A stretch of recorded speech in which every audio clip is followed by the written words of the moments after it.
Show me the chords to the song, Mark the guitar guy. I want to know the chords. I know you do, but we're going to do the strumming because the chords are so easy. We're not going to even bother about the chords today. We're just going to do the strumming. That's right. Hey, Mark the guitar guy here. As promised, we are going to get in the depths of this song and pull it apart and learn how to do it amazing. So we're going to do the strumming pattern as always.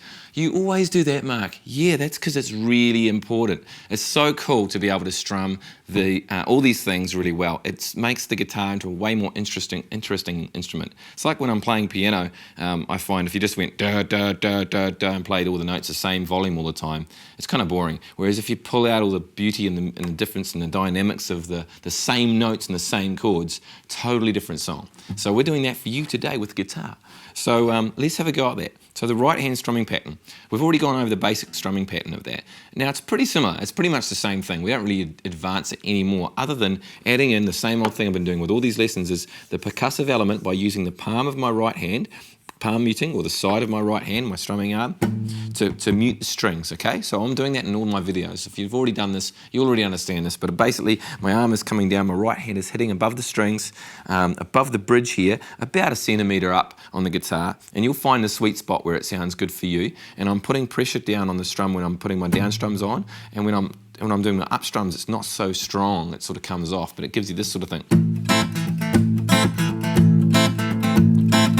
So what I'm doing is just one chord, an A minor chord, okay? And I'm just sitting down at... So I'm doing the same strum we did earlier, okay? Which is down, down, up, down, up, down, down, up, down, up. So there's one thing I'm doing is the right hand palm is coming down on a lot of the downstrokes, so I'm actually feeling, it should start feeling kind of, I guess, tingly and kind of sensitive because it's constantly getting in contact with the guitar, so it will start to sound kind of like, not sound, sort of feel a bit tingly and a bit sensitive, and that's okay, that's normal, that's what mine's doing all the time as well, and that's by being on the guitar. So that's one element. So I'm just, instead of just going down, down, up, down, up, down, down, up, down, up, I'm actually adding in the right hand palm. That's one aspect. The other thing I'm going to show you today is how I'm strumming that chord. And I'm starting off with, because this is an A minor, the bass note is the 5th string, right? So I'm starting off with my strum around the 5th string on the first downstroke. And then as I'm strumming, I'm working my way to the bottom of the string. So this area, this area, this area, this area, and then I'm coming back again. Okay, and I'll do it slowly. I'll just do it without the muting so you can see where I'm doing that.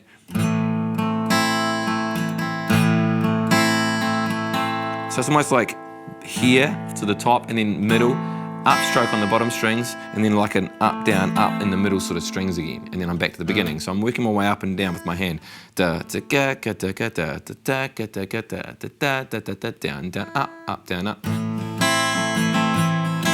Now when you won't be exactly accurate when you first do this for the first time, so don't be worried about that. So I'm still not accurate exactly every time, but that's kind of what makes the guitar sound nice. It's human, you know? Like not every time I'll hit exactly the right strings.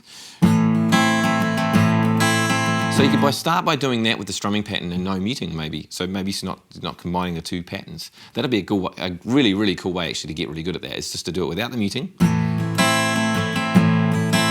And when you get confident, add the right arm down onto the guitar. And the beauty about this is you can bring it right down so it's really percussive and quiet.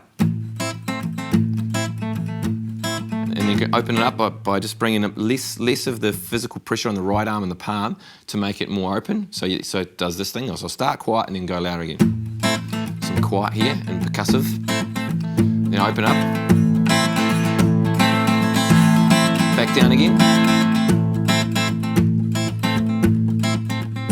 Now not much is happening there other than my strum is maybe getting a wee bit more open, and then it's coming back down onto the strings again, and that's all it is. So some of the beats aren't as strong as the others.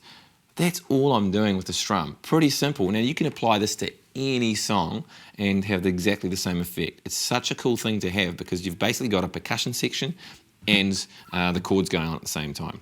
So that's all I'll leave you with that song. There's other chords and things going on, but they're pretty much the basic chords. It's really all about the strumming pattern. There's only 4 chords going around, around, around. Hopefully you've enjoyed that lesson. Hopefully you've got something out of this. Now, if this is the first time you've come across this sort of information, it's likely that you're getting taught wrong. and you need to come and see Mark the Guitar Guy one-on-one. Now, the way to do that is to check me out on jamorama.com. You can get access to all my videos, and you can also get access to me personally. There's a whole bunch of free stuff there as well, so go check that out. Otherwise, subscribe, tell your friends, and I look forward to seeing you guys soon for Frequently Asked Questions on Friday. We'll see you guys soon.